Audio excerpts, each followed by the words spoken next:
So let's bring in Kris Ruby. She is the head of the Ruby Media Group. She's the CEO.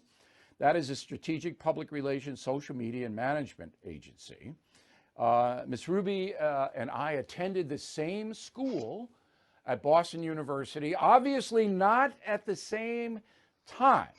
I was there during the Daniel Boone years, the John Adams years, and Ms. Ruby is a little more contemporized. So my analysis of the conservative media, you think I'm making any mistakes? I don't see that you're making a mistake, Bill. I think that the challenge that we have is really the fragmentation of the traditional cable news ecosystem in favor of a much more segmented social media, digital media ecosystem. And so when we look at a Newsmax or OAN or Fox News and these networks that are certainly trying to compete with Fox News in a way that at one time they never could, I almost don't even know if it matters how much money they pour into these competitive networks if they will have trouble reaching that millennial 25 to 35 demo that is clearly going to be more active on social media platforms, like, for example, the new platform Clubhouse.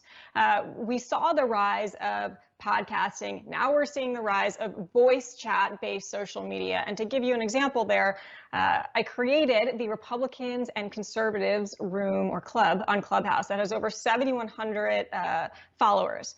As soon as Clubhouse gave people the ability to create their own clubs on Friday night, there are now at least 12 more clubs, and people created women conservatives, Black conservatives, Jewish conservatives, Christian conservatives. So it is not enough to just say a blanket statement of conservatives and Republicans. You need to segment that down even further. And how does that apply to cable news? Well, it applies to cable news in terms of a threat in a very real way. People want to watch cable news and see figures that reflect who they are and their values. Cable news traditionally has always casted a much larger and wider net. Unless cable news is going to take a playbook from what social media channels are doing and what people want, they simply can't compete in the same way. And they will be seen as a dinosaur by the people and the demo that they are trying so hard to attract. All right, but here's the big picture. You can do chat rooms and all your platforms and social media all day long. That's not going to move public opinion. It's a niche situation. So my news agency, BillO'Reilly.com, we reach millions of people because we've been in business now for 4 years and built up a radio television network scheme that people are aware of what we do. But it's nothing like I had on the Fox News channel, The O'Reilly Factor, where I could basically shape public opinion. I could do that. Social media can't do that, never will be able to do that.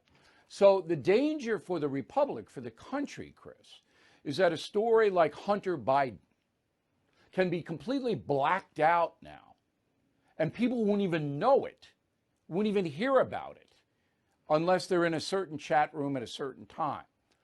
And so therefore, what happens in the country can be controlled by politicians, by the entertainment industry, by whatever. And now with the censorship that we're seeing in Silicon Valley, all right, you're really running into a wall here. I agree with you. People will still have a voice, will be able to say what they want to say on social media and all of that. But as far as moving the conversation and the dialogue to a way where public opinion is altered, I see that vanishing. I mean, well, of course, we're seeing that. I mean, Section 230 is obviously a big factor there, right? What is Biden's plan with Section 230 of the Communications Decency Act? I haven't heard him talk about that recently. He doesn't have a plan. I mean, but this goes to, we have a president of the United States, I firmly believe this, who simply isn't running the country. Now, should you have known about that before the election? Yes. But that's not what it was all about. It was all about Donald Trump, for or against. Because the media would never tell you, honestly, any of the media, that Joe Biden really wasn't up to the job. And now, as going forward, you lose a Limbaugh.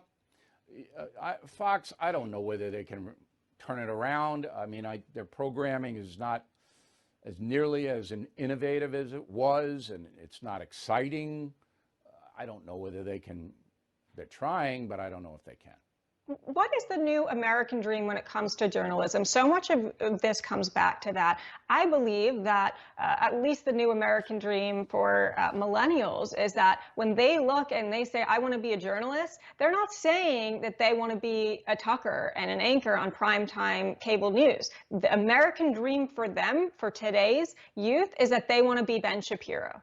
Yeah, they don't see cable news as their goal. Look, that's fine. You want to be Ben Shapiro, go ahead, be Ben Shapiro. All right, if you can talk that fast. But if the American public can't get information, Kris, if it's a blackout of information, all right, then we're going down the drain if that happens. I'll give you the last word.